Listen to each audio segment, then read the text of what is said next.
todos a la conferencia sobre arritmias, herramientas diagnósticas para el médico de emergencia, en el marco del primer congreso virtual de la Escuela de Medicina José María Vargas y el Hospital Vargas de Caracas. Es para mí un enorme placer estar con ustedes el día de hoy, debido a que mi formación de pregrado fue justamente en la Escuela Vargas y el posgrado de Medicina Interna fue justamente en el Hospital Vargas de Caracas.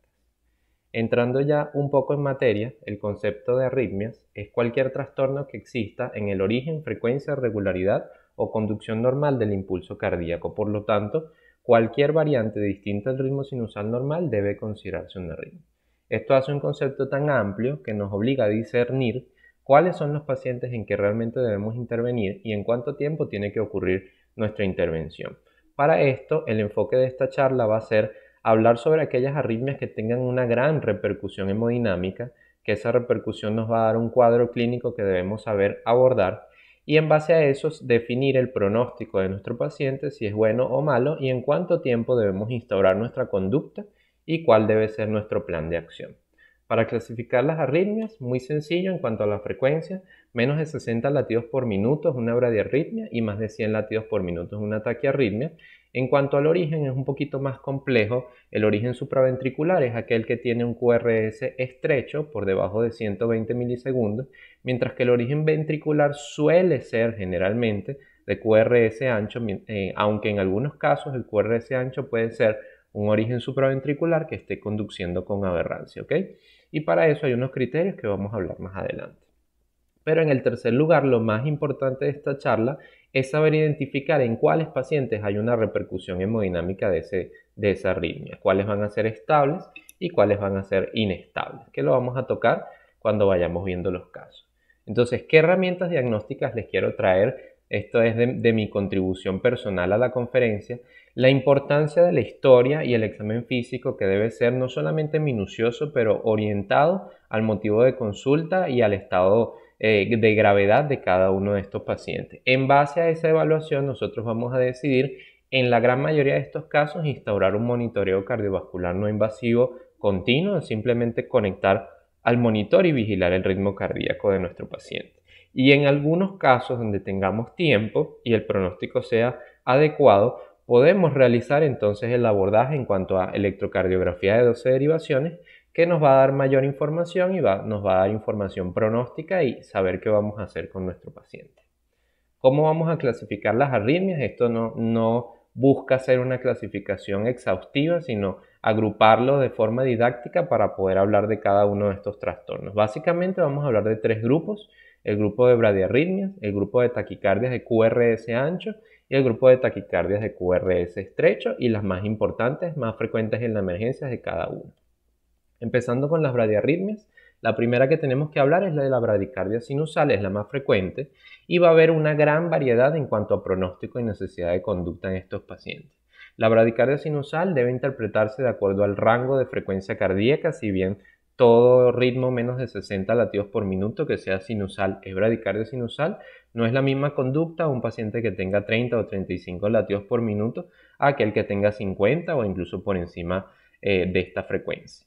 La edad del paciente también es muy importante, sabiendo que a mayor edad hay mayor comorbilidades y tenemos que instaurar una conducta más minuciosa. Y el buen pronóstico puede ser dado por un paciente que esté consumiendo algún tipo de medicamento que tenga efecto cronotrópico negativo, no solo los betabloqueantes, sino también un amplio rango de medicamentos como los digitálicos, la digoxina, que es la más importante, gran parte de los antiarrítmicos y muchos de los calcioantagonistas. En este caso, los no dihidropiridínicos tienen este efecto. La condición atlética de la persona puede hacer que el tono vagal y la frecuencia cardíaca basal sea por debajo de 60 latidos por minuto, y eso no necesariamente denota un mal pronóstico, pero sí lo que tenemos en el interrogatorio, la historia de haberse presentado algún síncope que no tenga otra explicación, el relato de estar alternando periodos de palpitaciones rápidas o la presencia de bradicardia sinusal a pesar de estar en un estado hiperdinámico, es decir, un cuadro infeccioso, una condición postoperatoria inmediata, una cirugía de cualquier tipo. Entonces, estos pacientes deben estar más bien hacia la taquicardia. En estos casos, considerar la presencia de bradicardia sinusal debe hacernos actuar un poco más expedito. ¿Qué vamos a ver en el monitor? Muy sencillo, vamos a ver la onda P antes de cada QRS con un intervalo PR fijo, pero la frecuencia que esté por debajo de 60 latidos por minuto, ya eso constituye el diagnóstico de una bradicardia sinusal por monitor. Con ese monitor instaurado podemos utilizar atropina por vía endovenosa y vemos si la frecuencia cardíaca aumenta por lo menos un 10% del inicio para hablar sobre competencia cronotrópica positiva, y eso denota un buen pronóstico en nuestro paciente. Pero la presencia de pausas sinusales en nuestro monitor o la alternancia de periodos de fibrilación auricular o de flutter, que eso ya pudo haber estado referido desde el punto de vista sintomático por el paciente, y además si hacemos un electrocardiograma de 12 derivaciones y hay asociados trastornos de la conducción, como por ejemplo un VAB de primer grado con un bloqueo bifascicular, que suele ser la subdivisión anterior con la rama derecha, ya eso hablaría de un trastorno, de una enfermedad degenerativa del sistema de conducción, un bloqueo trifascicular, y si se suma a eso bradicardia sinusal, el paciente necesita estimulación cardíaca y es candidato al implante de un marcapasos. Por otra parte, los bloqueos AB, tenemos que igualmente interrogar si ese bloqueo AB es sintomático, y generalmente pueden ser sintomáticos por síncope o por insuficiencia cardíaca. Un buen pronóstico nos lo puede dar la relación farmacológica, como hablamos en la bradicardia sinusal, y la capacidad funcional del paciente. Si el paciente es un paciente encamado, un adulto mayor que ya no esté realizando actividad física, ese paciente puede tolerar ciertos grados, no todos, pero sí ciertos grados de bloqueos AB, y nuestra conducta puede ser un poquito más electiva. En todos los casos de bloqueo AB tenemos que tener un interrogatorio, un examen físico dirigido a descartar síndrome coronario agudo y actuar en base a nuestras sospechas si lo está. ¿Qué vamos a ver en el monitor? Es bastante variado. En este ejemplo tenemos una onda P que antecede al QRS, pero que el PR se va alargando progresivamente hasta tener una onda P que no conduce y ahí se bloquea. Esto sería un bloqueo AB de segundo grado, Mobitz 1, también llamado de Weckenbach, ¿okay? Que el pronóstico no es tan malo porque ven, la salida ventricular está alrededor de 60. En el siguiente caso, un intervalo PR que se mantiene, pero hay una onda P que no conduce, otra onda P que no conduce. Y luego de eso se reinicia el intervalo PR, donde hay conducción desde la P hasta el QRS, y luego dos ondas P más que no conducen. Entonces esta conducción de 3 a 1 es un bloqueo AB de segundo grado tipo Mobitz 2, y la connotación es un poco peor que el ejemplo anterior. Y pasamos por último al bloqueo AB completo. Fíjense, cuando la onda P no hay relación entre el QRS, puede estar antes pero con un PR variable, puede estar en la línea isoeléctrica, puede estar después del QRS, puede estar en relación a la onda T, hay una disociación auriculoventricular y el pronóstico es peor, es un bloqueo AB de tercer grado. Pero en este caso, fíjense, los QRS son estrechos, por lo cual la salida o el latido de escape de este paciente, el ritmo de escape, es un ritmo supragiciano, y esto denota un poco mejor pronóstico comparado con este otro caso donde la salida es totalmente ventricular, es un QRS ancho, ¿ok? Aberrante, y está por debajo de 40 latidos por minuto. La repercusión hemodinámica de este paciente va a ser mucho mayor y nuestra acción tiene que ser mucho más inmediata. Entonces, con el monitor cardíaco podemos definir el grado de bloqueo AB y en base a eso el pronóstico. Podemos fijarnos en el QRS como les mencioné y tenemos que utilizar el electrocardiograma de 12 derivaciones para descartar un síndrome coronario con elevación. En su mayoría ocurren en la cara inferior, pero en muchos casos también se puede ver en la cara anterior. Meternos en la taquicardia de QRS ancho, tenemos que empezar obligatoriamente por ese paciente que llega a la emergencia en ausencia de pulso, con un familiar o testigo que nos refiere a alguna clínica de síndrome coronario agudo, y tenemos que ir directo a monitorizarlo, donde vamos a ver estas ondulaciones en una verdadera línea isoeléctrica y sin verdaderos complejos QRS. Esto es una actividad eléctrica totalmente desordenada, desorganizada, y por lo tanto nuestra conducta tiene que ser directo desfibrilación, ¿ok? No hay tiempo de realizar el electrocardiograma ni de utilizar ningún tipo de droga, directamente desfibrilación.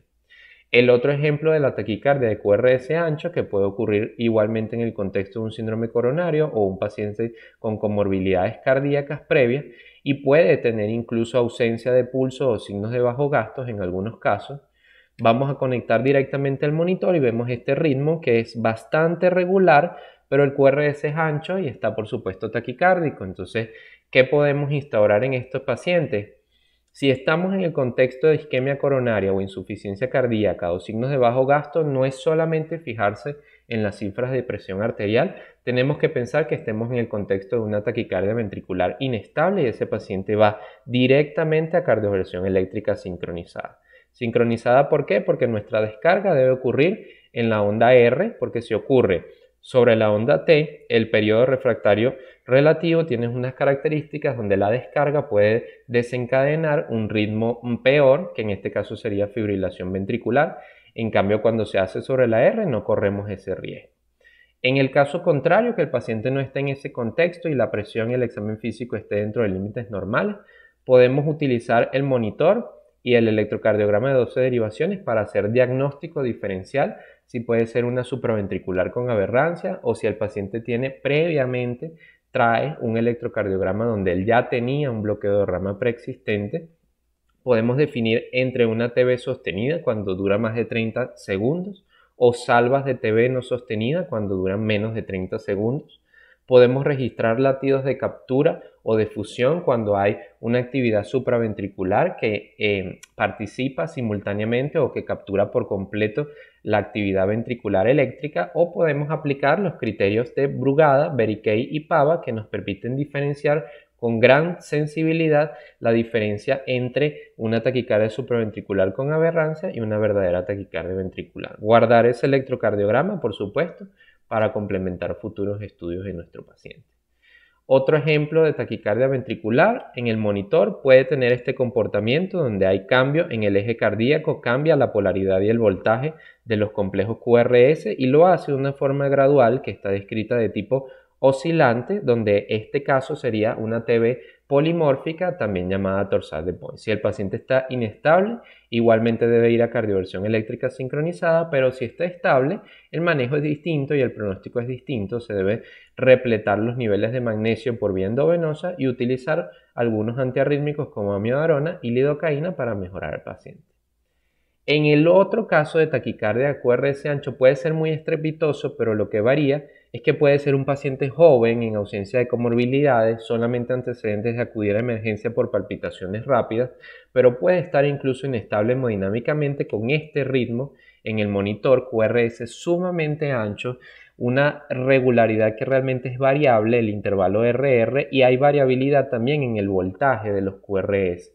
Aquí lo que está ocurriendo es una fibrilación auricular que se está conduciendo por una vía accesoria en un paciente joven con Wolff-Parkinson-White, dándose diagnóstico de una FA preexcitada. Y ese paciente debe ir a cardioversión eléctrica sincronizada directamente.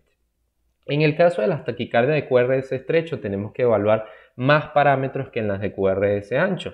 El examen físico de una fibrilación auricular y de un flúter es un pulso irregularmente irregular. El primer ruido puede tener intensidades variables, puede haber patrón sevilla en el pulso venoso. Lo interesante es que el 30% de estos casos se pueden presentar en pacientes sin cardiopatía estructural, jóvenes y sin factores de riesgo cardiovascular.